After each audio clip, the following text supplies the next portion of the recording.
البته این مهاجمینی که گفتم هر کدوم یه غرضی دارن، اهدافشون با هم متفاوت هست.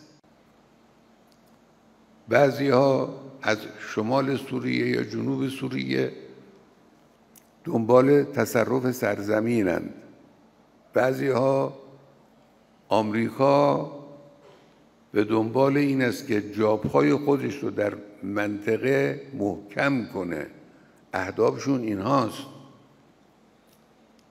و زمان نشان خواهد داد که انشاءالله هیچ کدام به این هدفها نخواهند رسید.